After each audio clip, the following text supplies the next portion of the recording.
আসসালামু আলাইকুম কাকা, কি করতেছেন? এই যে গরু বাঁধে বসে আছি। কি কি কিছু বলবে? হ্যাঁ, শুনছি যে শরীফ ওসমান হাদির মৃত্যুর খুনিকে তো এখনো ধরা হয় নাই। আচ্ছা।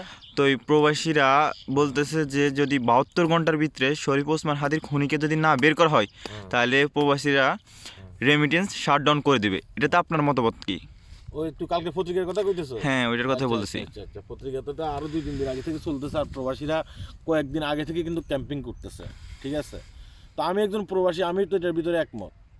ঠিক আছে, কয়েকদিন আগে যখন শেখ হাসিনা বাংলাদেশ থেকে চলে গেছে, এখানে কিন্তু প্রবাসীদের বিশাল বড় এক ভূমিকা ছিল। তারা কিন্তু রেমিটেন্স শাটডাউন করছে। হ্যাঁ, রেমিটেন্স ফাটানো বন্ধ করে দিয়েছে, ফ্লগ আইসা ক্ষমা টমা চাইছে, রেমিটেন্স দেন রেমিটেন্স দেন। প্রবাসীরা কিন্তু রেমিটেন্স দেয় নাই। এই কারণে কিন্তু বাংলাদেশে আজকে শেখ হাসিনা চলে গেছে, সুন্দর একটা বাংলাদেশ গঠন হয়েছে। ঠিক আছে, এখন দেখা গেছে কি একজন ছেলে তার রাজনীতি করা বাংলাদেশে অধিকার আছে। তার যে রাজনীতি করার অধিকার নেই বিষয়টা কিন্তু তা না। প্রতিটি মানুষের রাজনীতি করার অধিকার আছে, সে হোক গরিব, সে হোক কৃষকের ছেলে, সে হোক আপনার জমিদারের ছেলে। কিন্তু একটা ছেলেরে এভাবে সরিয়ে দেবে পৃথিবী থেকে, তাও একবার দিনে দুপুরে সিসিটিভি ধরা পড়বে, মানে খুনিদেরকে দেখবে, এই খুনিদেরকে ধরা হবে না, এটা তো হতে পারে না।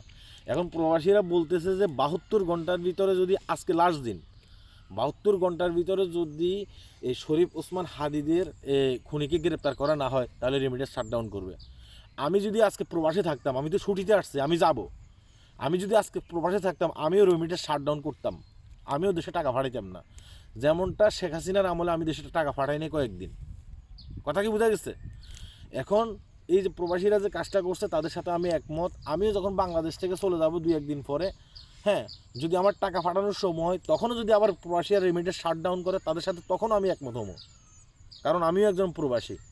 হ্যাঁ, প্রবাসীরা যেটা বলে ওইটাই রাইট। প্রবাসীরা যেটাই করে বাংলাদেশের জন্য, মঙ্গলের জন্য করে।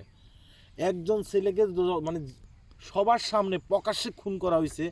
খুন করে শুনছি তারা নাকি বর্ডার টকিয়ে ওই ফাটে চলে গেছে, তাদেরকে দেখা গেছে কি বিএসএফ বিজিবি ছেড়ে দিছে। হ্যাঁ, এখন এটা ইউনিট সরকারের দায়ী না? এটা অবশ্যই ইউনিট সরকারের দায়ী। তার প্রশাসন কি করছে?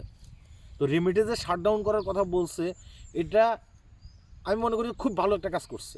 রেমিটেন্স শাটডাউন করা উচিত। কথা কি বোঝা গেছে? হ্যাঁ, তাদের সাথে অবশ্যই আমি একমত।